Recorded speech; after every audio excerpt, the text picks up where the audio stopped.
Hello अस्सलाम वालेकुम। आज है थर्मोडायनेमिक का लेक्चर 2 जिसमें हम फर्स्ट लॉ ऑफ थर्मोडायनेमिक को, एंट्रोपी को और एंट्रोपी की कैलकुलेशन जो है उसके बारे में, entropy of reaction, entropy of formation, entropy of neutralization, इन सब को डिस्कस करेंगे।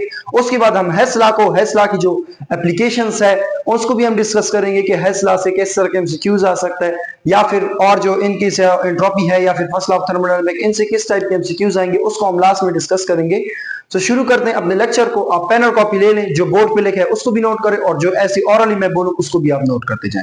तो शुरू करते हैं अपने लेक्चर को। सबसे पहले फर्स्ट लॉ ऑफ थर्मोडायनेमिक जो कि सिलेबस में है, उससे पहले जीरोथ लॉ है, उसका भी हमें पता होना चाहिए कि वो क्या है। लाइक अगर एमसीक्यूज आ जाता है और उसमें जीरोथ लॉ भी हो, फर्स्ट लॉ भी हो और सेकंड लॉ की भी स्टेटमेंट लिखी हो, तो हमें पता चले कि ये जीरो और फर्स्ट ही है और ये सेकंड भी है। ठीक है, तो जीरो लॉ ने कहा था, जीरोथ लॉ ने थर्मोडायनेमिक के अगर दो बॉडीज है उनका टेम्परेचर इक्वल है, लेट सपोज अगर ये दो बॉडीज हैं, ठीक है, ये दो बॉडीज है और इनका टेम्परेचर सेम है, इनका टेम्परेचर क्या है, सेम है, जो यहाँ पे टेम्परेचर T है वो यहाँ पे भी टेम्परेचर T है। ठीक है, अब लेट सपोज मैंने इनके साथ थर्ड बॉडी ले आई और थर्ड बॉडी भी इनके साथ अटैच कर दी। अब जैसे ही मैंने इनके साथ थर्ड बॉडी अटैच की, इनका टेम्परेचर तीनों का क्या हो जाएगा, वो सेम हो जाएगा। ठीक है, वो बैलेंस हो जाएगा। इसका जो टेम्परेचर है, इसका जो टेम्परेचर है, इसका, इन तीनों का सेम हो जाएगा। ये बताया था जीरोथ लॉ ऑफ थर्मोडायनेमिक ने, कहा था कि अगर लेट सपोज दो बॉडीज है और उनका टेम्परेचर क्या है, इक्वल है, सो अगर हम थर्ड बॉडी भी उसके साथ अटैच करें तो उसका टेम्परेचर भी क्या हो जाएगा, उनकी जो और दो बॉडीज है उनके इक्वल हो जाएगा। ठीक है, फिर फर्स्ट लॉ ऑफ थर्मोडायनेमिक में, फर्स्ट लॉ ऑफ थर्मोडायनेमिक में क्या है कि उसकी डेफिनेशन पढ़ते हैं कि energy can neither be created nor be destroyed. ठीक है, यू भी डिफाइन कर सकते हैं फर्स्ट लॉ ऑफ थर्मोडायनेमिक को, या ये भी कह सकते हैं कि टोटल एनर्जी रिमेन कांस्टेंट। जो एनर्जी, टोटल एनर्जी होती है वो कांस्टेंट रहती है। और कहते हैं कभी जब भी अमाउंट ऑफ एनर्जी डिसअपीयर, कुछ अमाउंट ऑफ एनर्जी डिसअपीयर हो जाती है, उतनी ही जितनी डिसअपीयर हुई है उतनी energy, equal amount of energy other form of energy में अपीयर हो जाती है।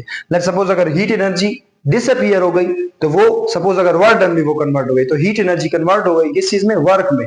सो जितना हीट जो एनर्जी थी वो कन्वर्ट हुई थी, वो डिसअपीयर हुई थी, उतना ही क्या होगा, वर्क डन हो जाएगा, उतनी अमाउंट ऑफ एनर्जी क्या हो जाएगी, अपीयर हो जाएगी। ठीक है, सो ये जो हमारे पास इक्वेशन आ गई, delta E is equal to Q plus delta W।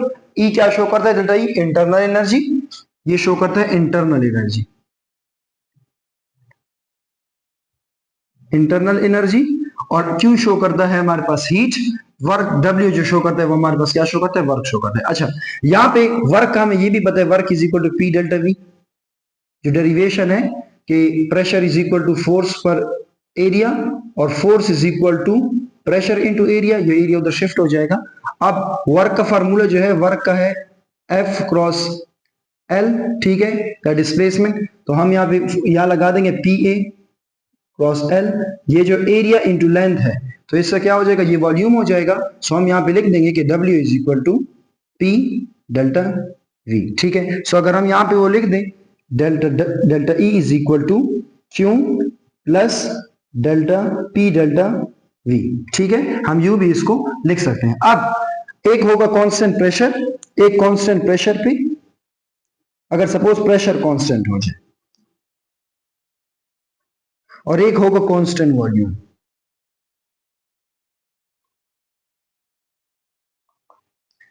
अब कांस्टेंट वॉल्यूम पे, वॉल्यूम जो होता है, कांस्टेंट वॉल्यूम तो कांस्टेंट है, तो चेंज इन वॉल्यूम क्या हो जाएगा, वो जीरो हो जाएगा। सो हम इसको लिख देंगे कि delta E is equal to Q plus P, ये zero. So delta E is equal to, या V लगा देंगे, Q। ठीक है, ये किस केस में, जब हमारे पास क्या हो, वॉल्यूम कांस्टेंट हो जाए। और प्रेशर में क्या होगा, delta E is equal to QP plus P delta V, इसका यही सेम रहेगा। ठीक है, अब आगे इस QP को हम एंट्रोपी में डिस्कस करेंगे, QP किसकी इक्वल होता है। सो इसको मैं यहाँ पे इसकी और टर्म भी लिखूंगा, लेकिन पहले एंट्रोपी को डिस्कस करेंगे, फिर उसके बाद देखूंगा। अच्छा, यहाँ पे अगर वर्क डन सपोज सिस्टम पे हो रहा है, सिस्टम कर रहे हैं, ठीक है, अगर वर्क डन बाय सिस्टम है, अगर सिस्टम वर्क डन कर रहे हैं उसको हम नेगेटिव लेंगे। फिजिक्स में अगर सिस्टम वर्क कर रहा होता है उसे हम पॉजिटिव लेते हैं। सो फिजिक्स का थर्मोडायनामिक और केमिस्ट्री की थर्मोडायनामिक में ये फर्क है कि वर्क डन बाय सिस्टम हम यहाँ पे क्या लेते हैं, नेगेटिव लेते हैं, और वर्क डन ऑन सिस्टम वो हम पॉजिटिव लेते हैं। ठीक है, इसी तरह अगर सिस्टम में हीट एब्जॉर्ब हो रही है, सिस्टम हीट एब्जॉर्ब कर रहा है, तो वो हीट जो होगी वो पॉजिटिव हम लेंगे, और अगर हीट रिलीज हो रही है तो वो क्या होगी, वो नेगेटिव होगी। ठीक है, अब ये जो टर्म मैंने लिखी है इसमें क्या है, वर्क डन जो हीट एब्जॉर्ब हो रही है और वर्क डन पॉजिटिव है, इसका मतलब क्या हुआ कि वर्क डन ऑन सिस्टम है। अगर वर्क डन बाय सिस्टम हो सो बाय सिस्टम के लिए क्या होगा, बाय सिस्टम के लिए इक्वेशन क्या हो जाएगी, delta E is equal to Q, ये प्लस है, वर्क डन मतलब बाय सिस्टम था, ऑन सिस्टम पे सॉरी, अगर बाय सिस्टम हो जाए तो यहां नेगेटिव आ जाएगा, नेगेटिव डेल्टा डब्ल्यू, क्योंकि हमने कहा है कि अगर वर्क डन बाय सिस्टम हो सो ये वर्क डन क्या हो जाएगा, ये नेगेटिव हो जाएगा। ठीक है, सो अगर एनर्जी रिलीज हो रही है, अगर सिस्टम एनर्जी रिलीज कर रहे हैं वो नेगेटिव हो जाएगा। अब इंटरनल एनर्जी, अगर इंटरनल एनर्जी इंक्रीज हो रही है, इंटरनल एनर्जी अगर इंक्रीज हो रही है सो वो पॉजिटिव होगा, पॉजिटिव होगी, और अगर इंटरनल एनर्जी डिक्रीज हो रही है सो से हम क्या कहेंगे कि इंटरनल एनर्जी नेगेटिव है। ठीक है, ये दो टर्म इसमें आ गई। अब आगे चलेंगे एंट्रोपी की तरफ। एंट्रोपी को हम हीट कांस्टेंट भी कहते हैं। ठीक है, और कांस्टेंट प्रेशर कहा जाता है जो कांस्टेंट प्रेशर पे जो हीट एब्सॉर्ब हो रही है या इमिट हो रही है वो इक्वल होती है किसकी, चेंज इन एंथैल्पी के इक्वल है। ठीक है, सो यहां इक्वेशन इस तरह की हो गई, जैसे हमें पता है कि delta E equal to QP minus PW यहां पे। ठीक है, इसकी जगह हम लिख सकते हैं ना, delta E equal to Q minus PW same हो जाएगा। ठीक है, सो अब यहां पे हमें ये पता है, हमने ये डेफिनेशन में बात कर दी जो कि कांस्टेंट प्रेशर पे जो हीट होगा वो क्या होगा, वो एंथैल्पी होगी। ठीक है, सो यहां पे हम क्या पुट कर देंगे, उसकी जगह डेल्टा H पुट कर देंगे, यानी एट कांस्टेंट प्रेशर जो हीट होगी वो चेंज इन एंथैल्पी होगा। ठीक है, उसे हम क्या कहेंगे, चेंज इन एंथैल्पी कहेंगे। सो यहां इक्वेशन क्या हो जाएगी, एट कांस्टेंट प्रेशर QP पे क्या है, हम यहां लगा देंगे delta E is equal to delta H plus P delta V।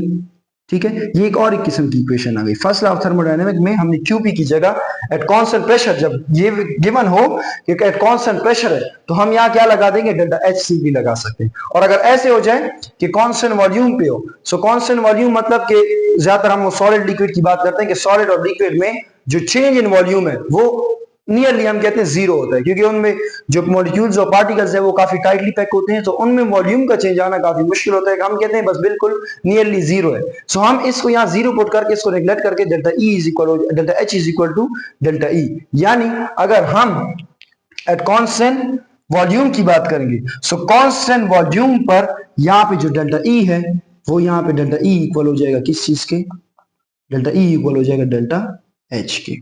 ठीक है, डेल्टा E इक्वल हो जाएगा किसके, डेल्टा H के। ये किस पे, ये अगर हमारे पास क्या कांस्टेंट वॉल्यूम हो। सो ये दो टर्म भी आ गई फर्स्ट लॉ ऑफ थर्मोडायनेमिक्स में। अगर कांस्टेंट प्रेशर हो तो ये भी हो सकती है इक्वेशन, या ये भी हो सकती है, और कांस्टेंट वॉल्यूम पे ये भी हो सकती है या फिर ये भी हो सकती है। ठीक है, सो यहाँ पे फिर दोबारा भी मैंने लिखा कि enthalpy for solid and liquid, enthalpy और सॉलिड जो चेंज इन वॉल्यूम होता है वो नियरली बहुत ही स्मॉल होता है, हम कह देते हैं बस वो बिल्कुल जीरो ही है।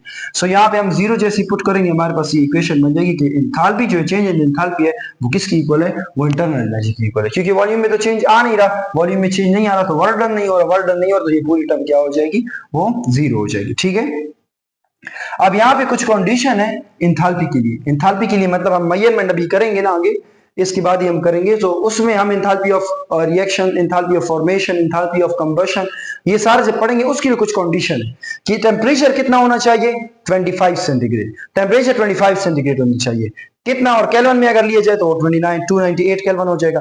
प्रेशर 1 atm या 1 बार, इसमें थोड़ा सा फर्क है, 1 atm और 1 बार में बहुत ही कम फर्क है। ठीक है, हम नियरली कहते हैं ये दोनों इक्वल है। ठीक है, और 1 बार कितने इक्वल, 10⁵ पास्कल की इक्वल है। ठीक है, और कंसंट्रेशन ऑफ सॉल्यूशन हम क्या लेंगे, 1 मोलर लेंगे। ठीक, सो ये कंडीशन होगी अगर हम आगे एंथैल्पी को मेजर करेंगे, जो भी एंथैल्पी है सो उसको अगर मेजर करेंगे, इसके बाद जब हम करेंगे तो ये कंडीशन मस्ट है, ये सारी कंडीशन सेटिस्फाई होंगी तभी हम जो एंथैल्पी है उसको कैलकुलेट कर पाएंगे।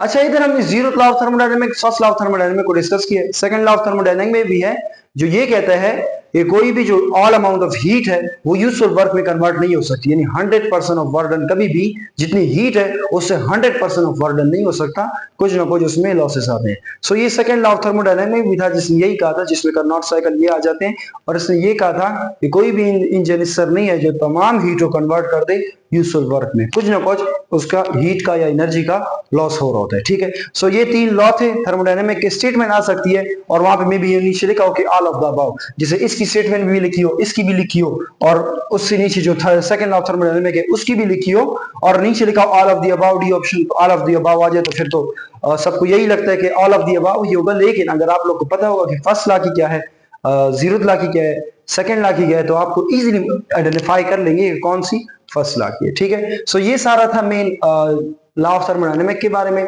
और एंथैल्पी के बारे में। फिर हम अभी आगे जो एंथैल्पी की कैलकुलेशंस है, जो एंथैल्पी ऑफ रिएक्शन है, एंथैल्पी ऑफ फॉर्मेशन वगैरह, उसको डिस्कस करते हैं। यहां तक आप इसका स्क्रीनशॉट ले लें, फिर आगे हम चलते हैं। अब हम डिस्कस करेंगे जो एंथैल्पी के साथ जो सारी रिलेटेड टर्म्स हैं उनको डिस्कस करेंगे। सबसे पहले है एंथैल्पी ऑफ रिएक्शन।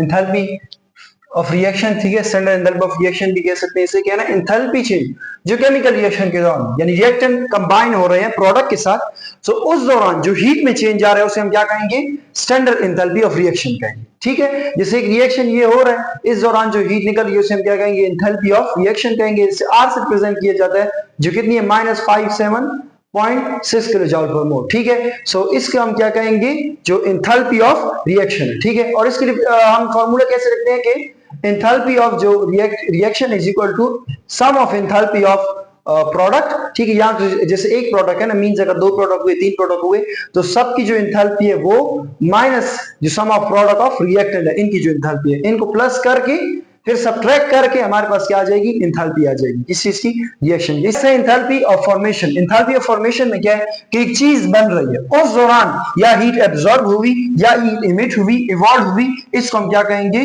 कि स्टैंडर्ड एंथैल्पी ऑफ फॉर्मेशन। तो हम कहेंगे हीट एब्जॉर्ब और evolve when 1 mole of compound is form, ठीक है। 1 मोल ऑफ कंपाउंड बन रहे हैं, उस दौरान जो हीट एब्जॉर्ब हो रही है या इमिट हो रही है उसे हम क्या कहेंगे, हीट ऑफ फॉर्मेशन या एंथैल्पी ऑफ फॉर्मेशन कहेंगे, ठीक है। सो यहाँ पे हम डेल्टा H से रिप्रेजेंट करेंगे, इसके लिए -393.51 है। कार्बन डाइऑक्साइड की वैल्यू आपको याद होनी चाहिए क्योंकि ये बार बार यूज हो रही है, ठीक है। इसी तरह के लिए है 1/2, इसके साथ जब ऑक्सीजन के साथ कंबाइन होगा MgO बन गया, इस दौरान जो हीट निकली है वो कितनी है, 692 किलो जूल पर मोल, ठीक है। नेक्स्ट है standard enthalpy of atomization, means अगर एटम बनाना है, कोई गैस है H2 है, ठीक है, उससे हमने क्या बनाना है, हमने उसको एटम बनाना है। तो एटम कैसे होगा कि वो अमाउंट ऑफ हीट एब्जॉर्ब करे कि क्या बने हमारे पास 1 मोल ऑफ गैसियस एटम बन जाए, इसे हम क्या कहेंगे, एंथैल्पी ऑफ एटमाइजेशन कहेंगे। जैसे ये देखें 1/2 H2 है, ये क्या हो गया, हाइड्रोजन आ गया, सिर्फ हाइड्रोजन एटम आ गया। सो इस दौरान जो हीट, यहाँ पे हीट जो है +218 किलो जूल पर मोल है, ठीक है। सो यहाँ पे ये जो हीट निकल रही है इसे हम क्या कहेंगे, ये हीट ऑफ या एंथैल्पी ऑफ एटमाइजेशन है, मींस यहाँ पे एटम हमारे पास बन रहे हैं, सो उस दौरान जो हीट एब्जॉर्ब हो रही है इसे हम क्या कहेंगे, एंथैल्पी ऑफ एटमाइजेशन कहेंगे, सही है। नेक्स्ट है enthalpy of neutralization. Enthalpy of neutralization क्या होगा, जब हाइड्रोजन एसिड से और OH बेस से ये आपस में कंबाइन होंगे और इनसे क्या बनेगा, सॉल्ट बनेगा, उस दौरान जो हीट निकलेगी उस हीट को हम क्या कहेंगे, एंथैल्पी ऑफ न्यूट्रलाइजेशन कहेंगे। जिससे यहां पे देखो क्या, amount of heat when 1 mole of H plus या 1 मोल ऑफ OH नेगेटिव ये रिएक्ट करते हैं और सॉल्ट बनते हैं, उस दौरान जो हीट निकलती है उस हीट को हम क्या कहते हैं, स्टैंडर्ड एंथैल्पी ऑफ न्यूट्रलाइजेशन कहते हैं, ठीक है। एक और मोस्ट इंपॉर्टेंट बात है कि अगर स्ट्रॉन्ग एसिड हुआ या स्ट्रॉन्ग बेस हुआ, यानी दोनों स्ट्रॉन्ग हुए, सो उस दौरान जो एंथैल्पी होगी वो -57.4 किलो जूल होगी। यानी सबके लिए जब भी हम स्ट्रॉन्ग एसिड लेंगे, स्ट्रॉन्ग बेस लेंगे, तमाम के लिए ये सेम होती है और हम कितने लेते हैं, -57.4 लेते हैं। अगर एक भी वीक हो गया या दोनों वीक हुए तब वो सेम नहीं रहेगी, फिर वो हर एसिड के साथ वीक एसिड और वीक बेस बदलती रहती है, सबके लिए डिफरेंट है। लेकिन अगर स्ट्रॉन्ग एसिड हुआ या स्ट्रॉन्ग बेस हुआ उसके लिए हमेशा वैल्यू कितनी होगी, -57.4 किलो जूल। जैसे मैंने यहाँ पे स्ट्रॉन्ग एसिड HCl लिया, स्ट्रॉन्ग बेस NaOH लिया, इस तरह कोई भी स्ट्रॉन्ग एसिड स्ट्रॉन्ग बेस हो सकता है, ठीक है। H2SO4 ले लें, KOH ले लें, वो भी स्ट्रॉन्ग एसिड स्ट्रॉन्ग बेस है, ठीक है। जब इनका रिएक्शन होगा इस दौरान जो हीट निकलेगी वो कितनी होगी, -57.4 किलो जूल पर मोल होगी, ठीक है। और इस हीट को हम क्या कहेंगे, एंथैल्पी ऑफ न्यूट्रलाइजेशन, क्योंकि न्यूट्रलाइजेशन रिएक्शन हो रहा है, सॉल्ट बन रहे हैं, तो इस वाले को हम क्या कहेंगे, हीट ऑफ न्यूट्रलाइजेशन कहेंगे, ठीक है। Heat of combustion, heat of combustion क्या होगा, कंबशन तो हमने पढ़ा हुआ है कि कंबशन क्या है कि अमाउंट ऑफ हीट एवॉल्व, ठीक है, अमाउंट ऑफ हीट जो इमिट हो रही है जब 1 मोल ऑफ सब्सटेंस को बर्न किया जाता है, किसकी प्रेजेंस में, ऑक्सीजन की प्रेजेंस में, ठीक है। मतलब किसी चीज को अगर हम बर्न कर रहे हैं ऑक्सीजन की प्रेजेंस में और उससे जो हीट निकल रही है उस हीट को हम क्या कहेंगे, एंथैल्पी ऑफ कंबशन कहेंगे, ठीक है। जैसे यहाँ पे एक ये रिएक्शन लिखा हुआ है, यहाँ पे इसकी कंबशन हो रही है और इसमें क्या निकल रहा है, 2CO2 + 3H2O। सो इसको हम क्या कहेंगे, हीट ऑफ कंबशन कहेंगे, सही है। अब इंथैल्पी ऑफ सॉल्यूशन क्या है? सॉल्यूशन पहले क्या होता है? सॉल्यूशन जब हम सोल्यूट सॉल्वेंट में डालते हैं, ठीक है, उस दौरान सॉल्वेंट और सोल्यूट में इंटरेक्शन होती है, आपस में कंबाइन होते हैं, तो हमारे पास क्या बन जाता है? सॉल्यूशन बन जाता है। अब जब सोल्यूट और सॉल्वेंट आपस में इंटरेक्ट होते हैं, उस दौरान हीट इवॉल्व होती है, हीट इमिट हो रही होती है, ठीक है। अब वो हीट जो इमिट हो रही है उसको नोट कर लेना है, वो जो हीट होगी, ठीक है, जब तक हीट इमिट हो रही है, सोल्यूट डाले जा रहे हैं, हीट इमिट हो रही है, सोल्यूट डाले जा रहे हैं, हीट इमिट हो रही है, इस हीट को हम क्या कहेंगे? एंथैल्पी ऑफ सॉल्यूशन कहेंगे, हीट ऑफ सॉल्यूशन कहेंगे, ठीक है। अब ये कब तक होगा? जब तक हम सोल्यूट डाल रहे हैं और हीट नहीं कर रही। अब अगर ऐसा केस आ जाए कि हम उसमें सोल्यूट डालें और उसके बाद further dilution result in no detectable heat change, मतलब हमने सोल्यूट डाले एक बिल्कुल एंड तक, बिल्कुल वो सारे सोल्यूट डिसॉल्व हो गए, अब वो बिल्कुल सैचुरेटेड बन चुके हैं, सैचुरेटेड बन चुके मतलब और डिसॉल्व नहीं कर रहा, सो हम उसमें क्या कहेंगे कि और हमने डाला लेकिन हीट में कोई भी चेंज नहीं आया, उस दौरान तक जितनी हीट निकली है, जितनी हीट इमिट हुई है, उस हीट को हम क्या कहेंगे? एंथैल्पी ऑफ सॉल्यूशन कहेंगे। जैसे कि अमोनियम क्लोराइड के लिए कितनी है? प्लस 16.2 किलो जूल पर मोल, इसका यूनिट भी साथ में लिख लें, किलो जूल पर मोल। तो ये जो होगी ये क्या कहलाएगी? एंथैल्पी ऑफ सॉल्यूशन कहलाएगी। दो और टर्म भी है जिसकी जो हीट इमिट और इवॉल्व हो रही होती है, उसमें bond dissociation energy, bond dissociation energy और bond energy. Bond dissociation energy कौन सी एनर्जी है? वो एनर्जी एक बॉन्ड को ब्रेक करने में इस्तेमाल हो, यानी energy required to break the bond is called bond dissociation energy, ठीक है। वहां पे भी एनर्जी क्या हो रही है? रिक्वायर्ड है, ठीक है। और बॉन्ड एनर्जी क्या होगी? अमाउंट ऑफ एनर्जी रिलीज, जब रिलीज हो रही है, एक बॉन्ड बन रहा है, उसको हम क्या कहेंगे? उस दौरान जो एनर्जी इमिट हो रही है उसको हम क्या कहेंगे? बॉन्ड एनर्जी कहेंगे। सो इसी के साथ ये दो टर्म भी आपको पता होनी चाहिए कि बॉन्ड डिसोसिएशन एनर्जी किसे कहते हैं? बॉन्ड डिसोसिएशन एनर्जी वो एनर्जी है, एक बॉन्ड को तोड़ने के लिए जो एनर्जी चाहिए होती है उसे कहा जाता है बॉन्ड डिसोसिएशन एनर्जी, और एक बॉन्ड बन रहा है उस दौरान जो एनर्जी रिलीज हो रही है उसको हम क्या कहते हैं? बॉन्ड एनर्जी कहते हैं, ठीक है। सो ये सारा एंथैल्पी के रिलेटेड था, यहां तक आप स्क्रीनशॉट लेने, फिर हम आगे मूव करते हैं। सिलेबस में हेस लॉ एंड एप्लीकेशन का टॉपिक भी है। अब हेस लॉ क्या चीज है पहले हम उसको समझेंगे, असल में हेस लॉ है क्या चीज, ठीक है। सो हेस लॉ तो हम सिंपली ये कहते हैं ना कि एंथैल्पी को जो मेजर करते हैं उसे हेस लॉ कहा जाता है, लेकिन उससे पहले हेस लॉ को हम थोड़ा और समझते हैं कि उससे पहले जो डिवाइस यूज होता है एंथैल्पी को मेजर करने के लिए उसे क्या कहते हैं, ठीक है। सो वो डिवाइस जो एंथैल्पी को मेजर करता है उसे कैलोरीमीटर कहा जाता है, ठीक है। कैलोरीमीटर एक डिवाइस है, ये एक डिवाइस है, ठीक है, जो किसको मेजर करता है? जो मेजर करता है एंथैल्पी को, मींस वो हीट चेंज डेल्टा एच को, ठीक है, हीट चेंज डेल्टा एच को मेजर ये कर रहा होता है, सही है। अब जो कैलोरीमीटर है, मींस हम जब मेजरमेंट करेंगे दो मेथड हो सकते हैं, या डायरेक्ट कैलोरीमीटर होगा या इनडायरेक्ट। डायरेक्ट का मतलब क्या है कि हम डायरेक्टली मेजर कर रहे हैं, उसमें दो टाइप आते हैं, एक बॉम्ब कैलोरीमीटर आता है, एक ग्लास कैलोरीमीटर आता है। इसमें हम कैसे मेजर करते हैं? लेट्स सपोज कोई भी मास है, ठीक है, हम मास ले लेंगे, ठीक है, और उसके टेम्परेचर को नोट करेंगे कि टेम्परेचर में कितना चीज है। लेट्स सपोज वाटर है, अब वाटर का हमने देख लिया कितना मास था, सब कुछ वो नोट कर लिया, फिर हमने क्या कहा? हीट कैपेसिटी, जो स्पेसिफिक हीट कैपेसिटी है, हीट कैपेसिटी वो तो हमें पता होगी कि वाटर की कितनी है, और हम टेम्परेचर का चेंज नोट कर लेंगे कि टेम्परेचर में कितना चेंज आया। फिर डायरेक्टली यहां पुटिंग करके हम जो हीट है उसको हम आसानी से क्या कर लेंगे? फाइंड कर लेंगे, और फिर वो हीट यही एंथैल्पी की कैलकुलेशन में यूज हो जाएगी, ठीक है। सो हम आसानी से फिर एंथैल्पी को कोई मेजर कर सकते हैं अगर हमें मास का पता होगा, ठीक है, स्पेसिफिक हीट का, टेम्परेचर का पता हुआ। सो हमें तो पता है ना कि QP इज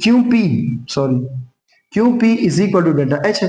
सो अगर ये हीट हमें पता चल जाएगी, इसका मतलब हमें डेल्टा एच का पता चल गया, हम आसानी से क्या कर लेंगे? कैलकुलेट कर लेंगे। ये डायरेक्ट मेथड है, और इसमें कौन सा है? बॉम्ब कैलोरीमीटर भी है, ग्लास कैलोरीमीटर, मतलब डायरेक्टली मेजरमेंट होती है। अब इनडायरेक्ट मेथड जो है, इनडायरेक्ट मतलब डायरेक्टली मेजर नहीं की जा सकती। जैसे डायरेक्ट में तो हम कहते हैं डायरेक्टली मेजर कर दी रिएक्शन की, इनडायरेक्ट में डायरेक्टली मेजर नहीं की जाती, ठीक है। सो हम इनडायरेक्ट में जो मेथड यूज करते हैं वो हेस लॉ को यूज करते हैं, और उसके बिना पे हम क्या करते हैं? हम एंथैल्पी को जो चेंज है उसको मेजर करते हैं, सही है। और उसकी एप्लीकेशन क्या है? बॉर्न हाइपर साइकिल, उसको भी हम पढ़ेंगे। अब सवाल ये है कि हम इनडायरेक्टली क्यों करते हैं, डायरेक्टली क्यों नहीं करते? ये इस वजह से ये कुछ कंपाउंड जैसे CCl4 है, कहते हैं कि वो डायरेक्टली प्रिपेयर नहीं हो सकते, यानी कार्बन और क्लोरीन है ना, वो डायरेक्टली जब कंबाइन होंगे, हम कहते हैं कि CCl4 उससे बन गया। कभी भी ऐसा नहीं हो सकता कि CCl4 मिल जाए और डायरेक्टली वो बना दे। ये कुछ स्टेप होते हैं, 3-4 स्टेप होकर ही हमारे पास क्या बनता है? CCl4 बन जाए। क्लोरीनेशन हमने पढ़ा भी है उसमें कि फिर हम क्लोरोफॉर्म भी बनते हैं उसमें, फिर वो कुछ 4 स्टेप, आई थिंक 4 स्टेप के बाद ये क्या होता है? CCl4 बनता है, ठीक है। इसी तरह कुछ ऐसे भी है जैसे 2O3 है, Al2O3 है। अब इसके इर्द गिर्द एक प्रोटेक्टिव लेयर बन जाती है। अब प्रोटेक्टिव लेयर बन गई तो वो तो आगे रिएक्शन करेगा नहीं।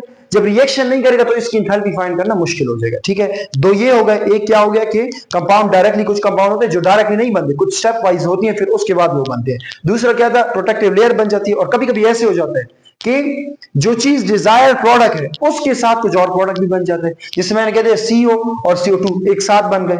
अब ये तो दो चीजें बन गई है। ठीक है, डिजायर प्रोडक्ट के साथ एक और बाय प्रोडक्ट भी बन गया। सो वहां पर एंथैल्पी को फाइंड करना वो मुश्किल हो जाता है। ठीक है, इस वजह से हम किसको यूज करते हैं, हेस लॉ को यूज करते हैं। सो ये तो आपको पहले पता होना चाहिए कि हेस लॉ क्या है, वो कौन सा है, जो कौन सा मेथड है, डायरेक्ट मेथड है, इनडायरेक्ट मेथड है, और हेस लॉ हम यूज क्यों करते हैं। वो यूज ये पता होना चाहिए कि कुछ ऐसी चीजें और रीजंस हैं जिसकी वजह से हम किसकी तरफ जाते हैं, हेस लॉ की तरफ जाते हैं। ठीक है, अब हेस लॉ क्या है थोड़ा इसको समझते हैं। हेस लॉ में क्या है, अमाउंट ऑफ हीट या तो एब्जॉर्ब हो रही है, ठीक है, या इमिट हो रही है केमिकल रिएक्शन में।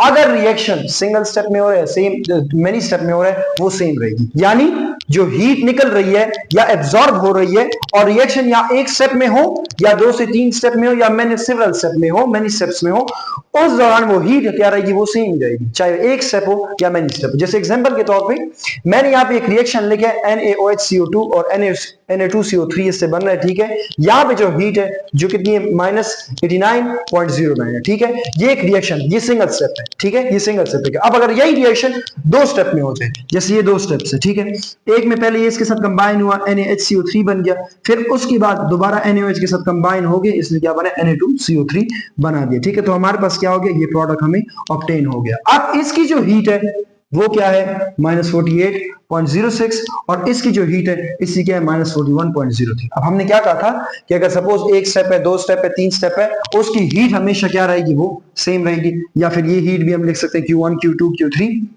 वो हमेशा सेम रहेगी। ठीक है, सो मैं क्या करूंगा कि delta H is equal to, ये वाला पहले डेल्टा H1, ठीक है, पहले स्टेप में, और डेल्टा H2 सेकेंड स्टेप में। अब अगर इन दोनों को प्लस कर दिया जाए, -48.06 प्लस, ठीक है, -41.03, अब ये 48.06 माइनस प्लस माइनस माइनस हो जाएगा 41.03। अब इन्हें अगर प्लस करेंगे तो ये कितना हो जाएगा, यहां भी माइनस है, -89.09 हो जाएगा। ठीक है, किलो जूल पर मोल उसकी क्या हो जाएगा, यूनिट हो जाएगा। सो यहाँ पे क्या हो गया कि -89.09 -89.09, यानी अगर सिंगल स्टेप में हो या मैनी स्टेप में हो, हीट क्या रहेगी, सेम रहेगी। सो ये डिफिनेशन थी हेस लॉ की कि हीट हमेशा क्या रहेगी, एब्जॉर्ब हो रही है या इमिट हो रही है, whether reaction take place in single step और मैनी स्टेप, वो हमेशा क्या रहेगी, सेम रहेगी। ठीक है, थर्मोडायनामिक के चैप्टर का ये लास्ट लेक्चर है, बोन-हाइबर साइकिल, जो एप्लीकेशन है हेस लॉ की। सो वो क्या कहते हैं कि sum of energy changes, Born Haber cycle में कहा जाता है कि सम ऑफ एनर्जी चेंजेस, तमाम जो एनर्जी चेंजेस है अगर उनको सम कर दिया जाए और वो क्लोज साइकिल प्रोसेस हो, तो उस दौरान इनिशियल स्टेट से लेकर फाइनल स्टेट तक जो भी एनर्जी चेंजेस है वो क्या होंगे, zero. Means energy changes initial stage से लेकर फाइनल स्टेज तक साइक्लिक प्रोसेस में वो क्या होंगी, वो जीरो होंगी। और ये लॉ ऑफ कंजर्वेशन एनर्जी को फॉलो करता है, मींस एनर्जी कांस्टेंट रहेगी, एक फॉर्म से दूसरी फॉर्म में जा रही होगी। ठीक है, इसकी बिना पे जो बोन-हाइबर साइकिल की मदद से हम लेटेस्ट एनर्जी कैलकुलेट कर सकते हैं। ठीक है, सो इसकी वजह से हम आसानी से लेटेस्ट एनर्जी जो है वो भी कैलकुलेट कर सकते हैं किसी भी आयनिक कंपाउंड के। आयनिक कंपाउंड मींस एक मेटल से जो आएगा और दूसरा जो होगा वो नॉन मेटल से, सही है, तो इसकी हम आसानी से कैलकुलेट कर सकते हैं। जैसे कि एग्जांपल है यहाँ पे NaCl की। सो NaCl में ये डायरेक्ट मेथड है, डायरेक्टली मींस कि सॉलिड Na, ये पता होना चाहिए, solid Na plus chlorine gas, जो क्लोरीन है वो गैस में है।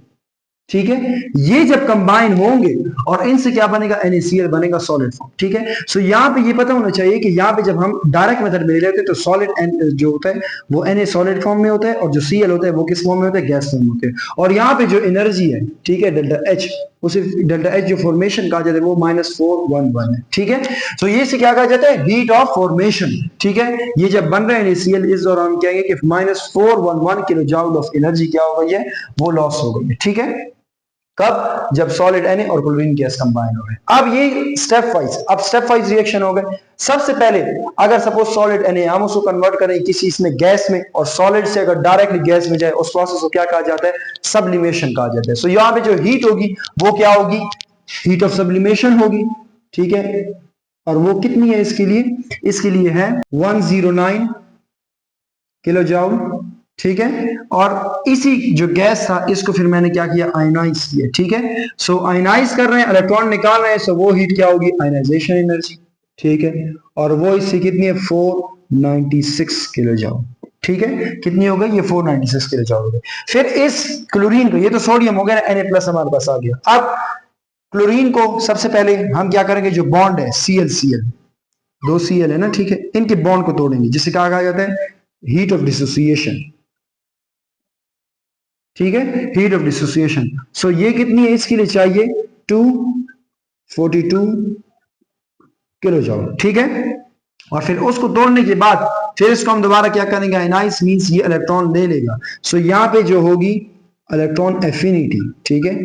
सो इलेक्ट्रॉन लेनी है, उस वक्त जो एनर्जी लॉस हो रही है, जो हीट निकल रही है, वो कितनी है -348 किलो जूल पर मोल, ठीक है। अब हमें क्या कहा है कि जो Na प्लस है और Cl नेगेटिव है, ये जब NaCl इससे बन रहे हैं, इस दौरान जो हीट लेटस है, ठीक है, वो कैलकुलेट करो। हीट लेटस को क्या करना है, हमने कैलकुलेट करना है, ठीक है। यहां तक हो गया, ये एनर्जीज हो गई, हमें सबकी पता लगी, फॉर्मेशन देखनी है, सब्लिमेशन की, आयनाइजेशन की, डिसोसिएशन की, इलेक्ट्रॉन एफिनिटी की, और ये लेटस हमने क्या करना है, कैलकुलेट करना है, ठीक है। सो इसके लिए हम क्या करेंगे कि delta HF heat of formation is equal to heat of sublimation plus heat of ionization plus heat of dissociation plus heat of electron affinity, ठीक है, और आखिर में हीट ऑफ लेटस। अच्छा, यहां पे डिसोसिएशन के साथ हम 1/2 लगाएंगे, ठीक है। इसलिए लगाया जाता है क्योंकि Cl है ना, Cl2 है, इसके बॉन्ड को हमने तोड़ा है, ठीक है। सो उस दौरान जो हीट निकली है, हम उसके लिए 1/2 लगाएंगे, क्योंकि Cl2 था, उसको हम तोड़ रहे थे, उससे Cl बना, ठीक है। अब यहाँ पे हम पुटिंग कर लेंगे, सारी वैल्यूज की पुटिंग करेंगे, 109, ठीक है, प्लस 496, सही है, फिर 242, फिर माइनस, सॉरी यहाँ 1/2 भी है साथ में, फिर -348 और प्लस डेल्टा H लेटस हमने क्या करना है, कैलकुलेट करना है। Heat of formation -411। इन सब टर्म को पहले इनको कटिंग कर देंगे, 2 1s are 2, 2 2s are 4, 2 1s are 2, 121 हो गया।